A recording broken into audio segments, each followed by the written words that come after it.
میرے ورد لب ہے نبی نبی،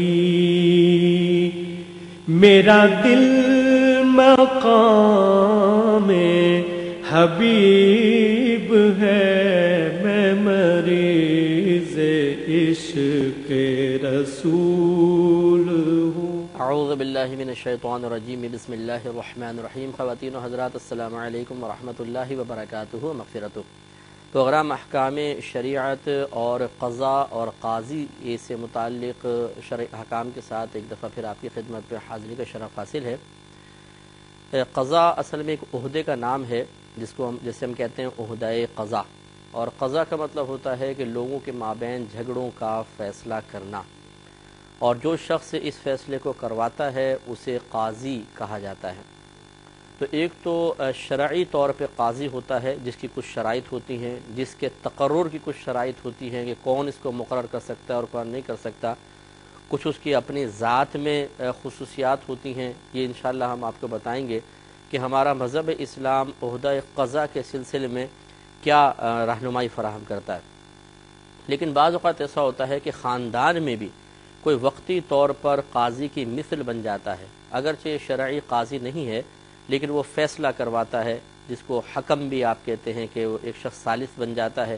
دو کہتے ہیں کہ بھئی آپ ہمارے درمیان فیصلہ کریں کہ کیا فیصلہ ہونا چاہیے۔ تو اس کے بارے میں بھی انشاءاللہ ہم تفصیلی کلام تحکیم کے باب میں کریں گے، لیکن ابھی عہدہ قضاء کے بارے میں جو کچھ قرآن فرما رہا ہے، حدیثیں کہہ رہی ہیں، اور فقہاء و علماء نے قرآن اور حدیث کے دلائل کی روشنی میں جو نتائج اخذ کیے ہیں، وہ ہم آپ کی خدمت میں عرض کر رہے ہیں۔ معلومات کے اعتبار سے یہ پروگرام بہت ضروری ہے کہ ایک مسلمان اس بات کو جانے کہ ہمارا مذہب اسلام قضاء کے بارے میں، قاضی کے بارے میں کیا تعلیمات فراہم کرتا ہے، اور اس کو بنیاد بنا کر پھر آپ غور و تفکر کریں گے۔ اور خصوصاً اگر آپ یورپ کنٹریز کا جو ابھی قضاء کا نظام ہے، اگر اس کو آپ دیکھیں گے تو آپ کو بالکل ایسا محسوس ہوگا کہ جیسے انہوں نے باقاعدہ ہمارے مذہب اسلام کی اچھی طریقے سے اسٹڈی کی ہے، اور اسٹڈی کرنے کے بعد پھر وہ قوانین جو مذہب اسلام نے آج سے کم و بیش 1500 سال پہلے ہمیں فراہم کیے، اور وہ پھر وہ جزیات جو ہمارے علماء و فقہاء نے بہت محنت کے ساتھ اخذ کی، اور اخذ کرنے کے بعد کتابوں کے ذخیروں کی شکل میں جمع کر کے رکھ دیں، لگتا ہے کہ وہ ان لوگوں نے پڑھ لی، اور پڑھنے کے بعد اس کی اہمیت کو سمجھنے کے بعد اس کو نافذ بھی کیا۔ لیکن ہمارے ہاں صورتحال یہ ہے کہ بسا اوقات ہم ان چیزوں پہ توجہ نہیں کرتے، جس کی وجہ سے بگاڑ پیدا ہوتا ہے۔ تو سب سے پہلے تو یہ سمجھ لیجئے کہ قاضی عہدہ قضاء قبول کرنے کے سلسلے میں شرعی طور پہ تعلیم کیا ہے، یہ انشاءاللہ میں حدیثوں کی شکل میں بھی عرض کروں گا، لیکن جو فقہاء نے مسئلہ لکھا ہے فتاوی عالمگیری میں، وہ یہ ہے کہ اگر ایک شخص یہ سمجھتا ہے کہ میں ہی فیصلہ بہت اچھا کر سکتا ہوں، دوسرے اشخاص میں ایسی قابلیت نہیں ہے کہ وہ درست فیصلہ کر سکیں، ایسی صورت میں اس کو عہدہ قضاء قبول کرنا واجب ہوگا، کیونکہ یقینی سی بات ہے کہ دوسرے اس قابلیت کے ہیں ہی نہیں۔ تو اگر یہ شخص فیصلے کے لیے تیار نہیں ہوتا ہے تو گناہگار ہوگا، کیونکہ اگر یہ بھی قبول نہ کرے تو لوگ کس کے پاس جائیں گے؟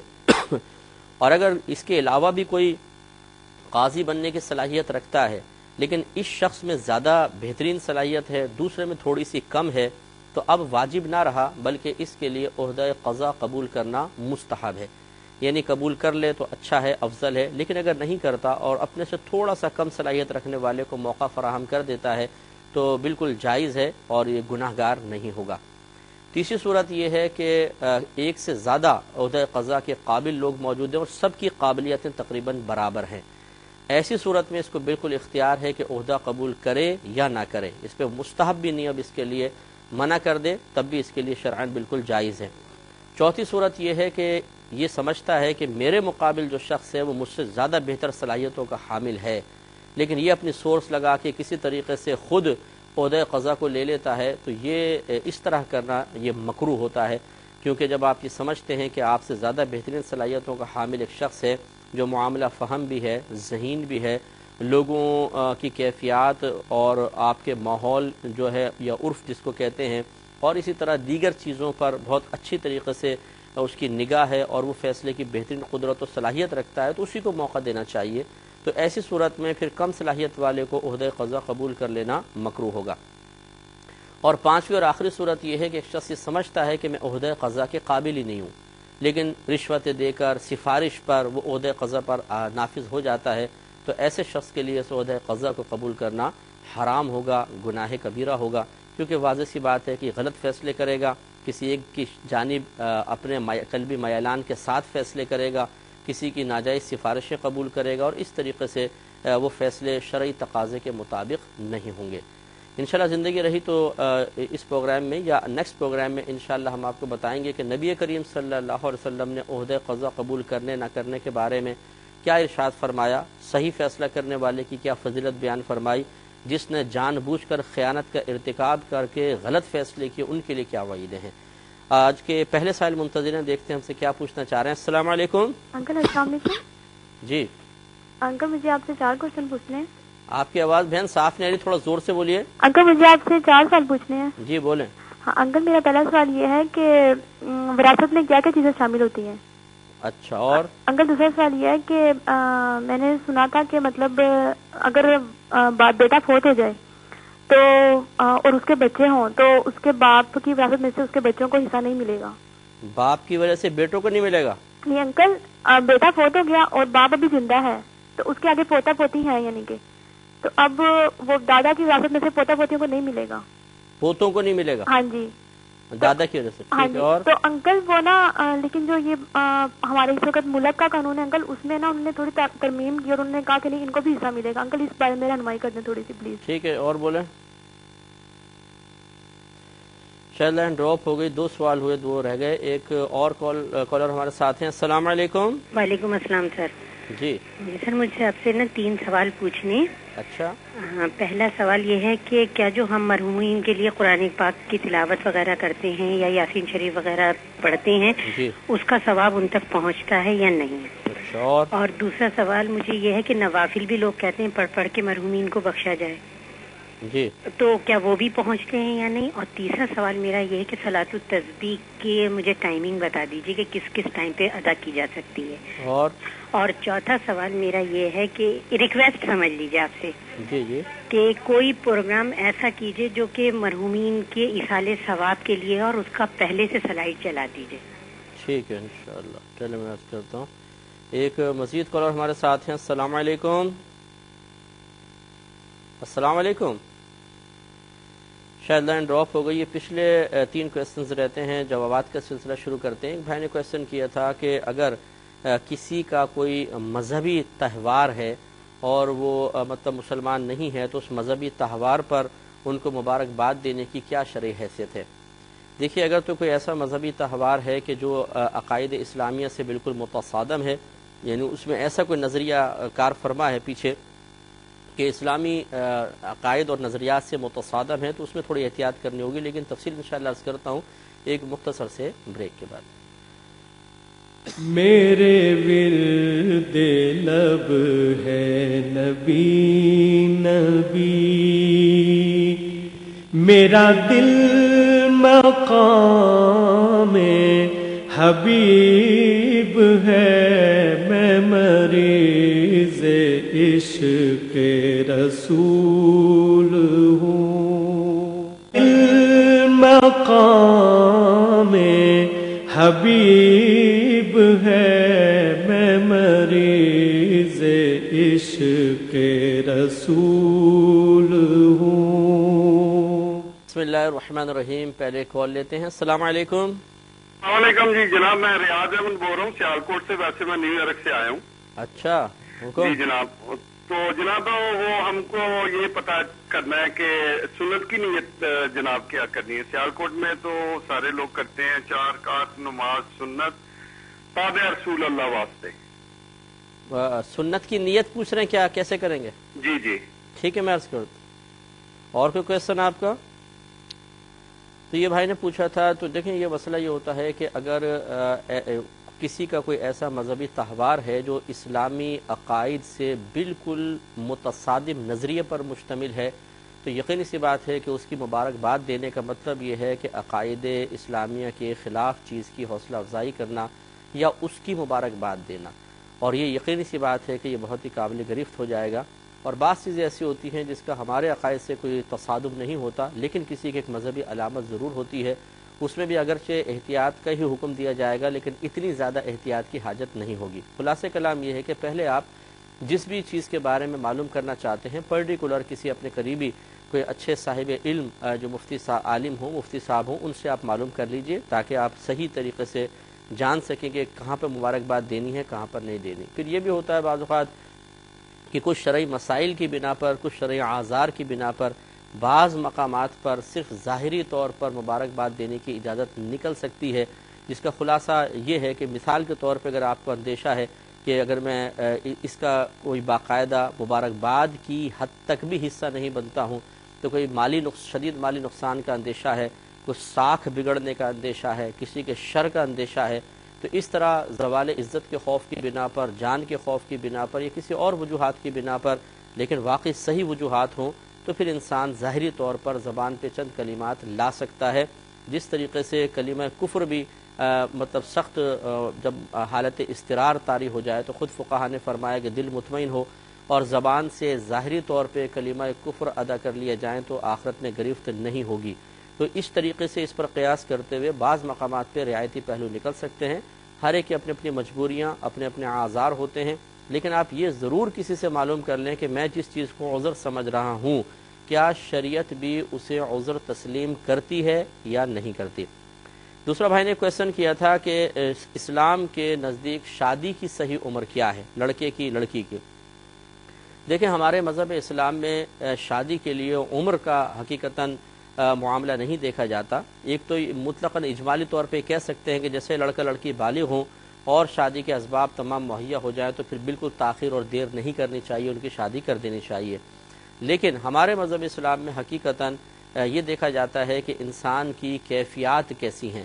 اگر تو انسان نارمل کیفیت میں ہے، اس پہ کسی برائی کی طرف میلان کا غلبہ نہیں ہے اور وہ زوجہ کے حقوق ادا کرنے پر قدرت بھی رکھتا ہے، اس کے علاوہ نان نفقہ ادا کرنے پر بھی قادر ہے، تو پھر اس کے لیے شادی کرنا سنت مؤکدہ ہے۔ اب اس کے لیے تاخیر کرنا گویا کہ برا ہے، اور اگر اس کو گمان ہے کہ میں شادی نہیں کروں گا، نان نفقہ بھی دے سکتا ہے، حقوق زوجیت بھی ادا کر سکتا ہے، اور گمان ہے کہ اگر میں شادی نہیں کرتا ہوں تو زنا میں شاید مبتلا ہو جاؤں، شاید، یقین نہ ہو، گمان ہو، تو پھر اس کے لیے نکاح کرنا واجب ہو جائے گا۔ اور اگر یہ سمجھتا ہے کہ اگر میں نکاح نہیں کرتا ہوں، حقوق زوجیت پہ قدرت بھی ہے، نان نفقہ بھی ہے، اور یقیناً اگر شادی نہیں کی تو زنا میں مبتلا ہو جاؤں گا، تو اس وقت شادی کر لینا فرض ہو جاتا ہے۔ اور اگر انسان یہ سمجھتا ہے کہ میں مطلب کوئی بھی معاملات ان میں سے ہوں لیکن حقوق زوجیت پر میں قدرت نہیں رکھتا ہوں یا میں نان نفقہ ادا نہیں کر سکوں گا، اگر اس کا شبہ ہو تو نکاح کرنا مکروہ تحریمی، اور اس کا یقین ہو تو پھر نکاح کرنا حرام ہے۔ ایسی صورت میں جب کہ انسان برائی کی طرف مائل بھی ہو لیکن حقوق زوجیت ادا نہیں کر سکتا، نان نفقہ ادا نہیں کر سکتا، تو اس کے لیے بھی شرعی حکم یہ ہوتا ہے کہ وہ روزے رکھے کثرت کے ساتھ اور اچھے اور پاکیزہ لوگوں کی صحبت اختیار کرے، تاکہ ذہن میں وہ خیالات نہ آئیں کہ جو اسے کسی برائی کی طرف ابھاریں، یہ اس پہ پھر واجب ہوگا۔ تو معلوم یہ ہوا کہ ان کیفیات کے پیش نظر پھر یہ نکاح کے آپ لازم ہونے، فوری طور پہ لازم ہونے یا تھوڑا سا وقفے کے ساتھ لازم ہونے کے بارے میں فیصلہ کر سکتے ہیں۔ ایک اور کالر ہمارے ساتھ ہیں۔ السلام علیکم۔ السلام علیکم۔ وعلیکم السلام۔ جی بھائی جان۔ وعلیکم السلام۔ بھائی اپنے ٹیلی ویژن کی آواز بند کر دیجئے۔ السلام علیکم۔ وعلیکم السلام۔ مفتی صاحب میرے دو سوال ہیں۔ جی بولیں، جلدی بولیے۔ میرے دو سوال یہ ہیں کہ میں نے یکدم زبان میں 3 طلاقیں دے دی۔ اوہو، اتنا جوش! ایک زبان میں نا 3 بار بولا طلاق طلاق اپنی بیوی کو۔ الفاظ کیا کہے تھے؟ میں طلاق دیتا ہوں، طلاق دیتا ہوں، طلاق دیتا ہوں، اس طرح بولا تھا۔ ٹھیک ہے۔ اس کے بعد ایسا مسئلہ ہوا، کچھ ہمارے مولوی کہتے ہیں طلاق ہو گئی ہے، کچھ کہتے ہیں نہیں ہوتی۔ اچھا۔ کیونکہ مفتی نے مجھے قرآن اور حدیث کے حوالے سے فتویٰ دیا کہ جو 3 بار طلاق دیتی ہو نا وہ 1 طلاق ہوتی ہے۔ ٹھیک ہے۔ پھر وہ کچھ ہمارے مولوی یہ کہتے ہیں اللہ تعالیٰ نے قرآن پاک میں لکھا ہے کہ 1 مہینے 1 طلاق دو، دوسرے مہینے دوسری دو، تیسری دو۔ اچھا۔ جس طرح اللہ تعالیٰ نے 5 نمازیں مقرر کی ہیں دن میں، اگر ہم ایک ٹائم میں 5 نمازیں پڑھ لیں وہ نہیں ہوتی۔ رمضان کے روزے اللہ تعالیٰ نے 30 رکھے ہیں۔ ٹھیک ہے، ٹھیک ہے، یہ آپ کو کہا ہوگا۔ اور کیا ہے؟ جی اس کا تفصیلی بتا دیں۔ جی میں بتاتا ہوں۔ اور نیکسٹ کویسچن کیا ہے آپ کا؟ میرا مین یہ ہے کہ ہم نے 3 طلاقیں دے دی ہیں. نہیں اگلا سوال کریں. اگلا سوال یہ ہو گیا, ٹھیک ہے میں جواب دیتا ہوں. اگلا سوال یہ کچھ مفتی نے یہ بولتے ہیں کہ نمازیں ہیں نا, اگر ہم 5 ایک ٹائم میں پڑھ لیں وہ نہیں ہوتی. ارے بھائی جان یہ تو ہو گیا, طلاق کا مسئلہ ہو گیا آپ کا. اور دوسرا سوال کیا ہے آپ کا؟ شاید لائن ڈراپ ہو گئی. یہ ایک اور کالر ساتھ ہیں. السلام علیکم. السلام علیکم مفتی صاحب. وعلیکم السلام. مفتی صاحب میرا پہلا سوال یہ ہے کہ میری بیٹی کی ٹیچر نے یہ کہا ہے کہ ڈرامے فلمیں دیکھنا شریعت میں منع نہیں ہے کیونکہ ان میں کوئی نہ کوئی پیغام ہوتا ہے. اب اگر میں جا کے ان سے اس موضوع پر بات کروں تو وہ انتقاماً میری بیٹی کو نشانہ بنا سکتی ہیں. ایسے موقعوں پر مجھے کیا کرنا چاہیے؟ ٹھیک ہے. اور دوسرا سوال یہ ہے کہ اگر کوئی مرتے وقت اپنا مکان وقف کر دے تو کیا یہ وقف ہو جائے گا جبکہ اس کے ورثہ بھی موجود ہوں اور مکان کے علاوہ اس شخص کی اور کوئی جائیداد نہ ہو؟ اچھا, مطلب والد صاحب جیسے فوت ہو رہے ہیں تو انہوں نے زندگی میں ہبہ کر دیا ہے, وقف کر دیا ہے, یا وصیت کی ہے؟ نہیں وصیت نہیں, بوقت موت انہوں نے یہ کہہ دیا کہ بس یہ میرا مکان وقف ہے, کسی کو اس میں سے حصہ نہیں ملے گا. اچھا, زندگی میں مطلب حالت صحت میں نہیں. حالت صحت میں نہیں تھے؟ نہیں. ٹھیک ہے. اور تیسرا سوال یہ ہے کہ زید جو ہے جیسے سادات کرام کا بے انتہا احترام کرتا ہے, اس پر کسی سید صاحب سے کوئی ظلم ہو جاتا ہے, پھر وہ زیر حراست بھی چلے جاتے ہیں, تو زید تمام جائز اور ناجائز حربے استعمال کر کے ان کو باعزت بری کروا لیتا ہے, یہ سوچ کر کہ کہیں قیامت میں حضور مجھے اپنی شفاعت سے محروم نہ فرما دیں کہ تو نے میری اولاد کے ساتھ اچھا سلوک کیوں نہیں کیا. کیا ایسا کرنا شرعاً جائز ہے؟ مطلب قصور کس کا تھا؟ قصور سید صاحب کا تھا. تو انہوں نے پہلے ان کو گرفتار کرایا تھا؟ نہیں, مطلب جیسے سید صاحب کا قصور ہوا, زمانے نے دیکھ لیا کہ انہوں نے کوئی ظلم کیا ہے, پھر وہ پکڑے گئے, تو پھر یہ تمام جائز ناجائز حربے استعمال کر کے ان کو بری کروا لیتا ہے. ٹھیک ہے میں بتاتا ہوں. اور جی شکریہ. السلام علیکم. وعلیکم السلام. کہ بھائی ایک چلیں پہلے مختصر سا بریک لیں گے, انشاءاللہ بقیہ سوالات کے جوابات بریک کے بعد. مقام حبیب ہے میں مریض عشق رسول ہوں.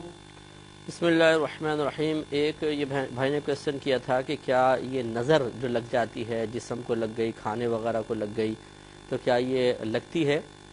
تو جی ہاں بالکل یہ نظر لگنا حق ہے. یہ بخاری کی روایت ہے کہ نبی کریم صلی اللہ علیہ وسلم نے ارشاد فرمایا کہ نظر بد حق ہے, لگ سکتی ہے, کھانے پر بھی لگ سکتی ہے, کسی کے حسن و جمال پر, لباس پر, مکان پر, گاڑی پر, یہ کوئی بھی اللہ تعالیٰ کی نعمت پر کسی کی نظر لگ سکتی ہے.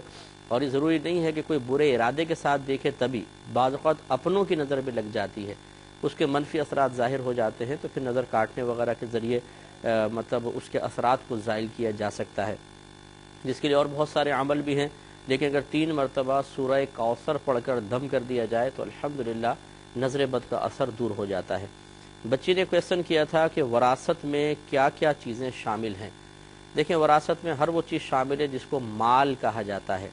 جو جس شخص کا انتقال ہوا اس کے قبضے میں جتنے بھی مال ہیں, چاہے وہ پراپرٹی یعنی پلاٹ کی شکل میں ہو, دکان ہے, مکان ہے, لباس ہیں, جوتے وغیرہ ہیں, کوئی بھی ایسی چیز جس کو آپ مال کہہ سکتے ہوں, جس کی باقاعدہ قیمت ہو, جس کو خرید و فروخت اس کی جا سکتی ہو, وہ سب کا سب مال وراثت ہے.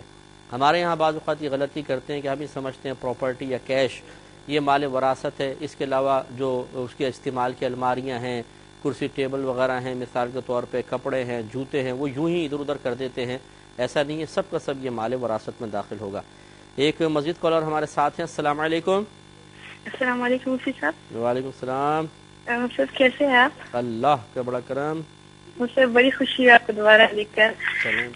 میرے 3 سوال ہیں مفتی صاحب. میرا پہلا سوال یہ ہے کہ اگر کسی کے پاس 8 تولے سونا ہو اور ابھی 1 مہینہ باقی ہے کہ اس کا 1 سال پورا ہو جائے اور اس کے پاس کچھ لاکھ مطلب 2 لاکھ روپے آ گئے, تو اب وہ اسے اس کے ساتھ ملا کر اس کا زکوٰۃ دے گا, اس کا الگ سال شمار کرے گا. اور دوسرا سوال یہ, ایک حدیث سے نبی کریم صلی اللہ علیہ وسلم نے فرمایا ہے کہ تری و خشکی میں جو مال ہلاک ہوتا ہے وہ زکوٰۃ نہ دینے سے ہوتا ہے, اس کا کیا مفہوم ہے؟ اور ایک اور حدیث بھی ہے کہ جس میں نبی کریم صلی اللہ علیہ وسلم نے فرمایا کہ اسلام میں 4 چیزیں فرض ہے, جو ان میں سے ایک ادا نہ کرے باقی اسے کچھ کام نہ دے گا, اس کا مفہوم ہمیں سمجھا دیجیے. کیا چیزیں بولی, ارشاد فرمائیے. کہ اسلام میں 4 چیزیں فرض ہے جو ان میں سے ایک ادا نہ کرے باقی اسے کچھ کام نہ دیں گے, تو اس کا کیا مطلب ہے؟ چلو میں عرض کرتا ہوں. ایک اور کالر ہمارے ساتھ ہیں. السلام علیکم.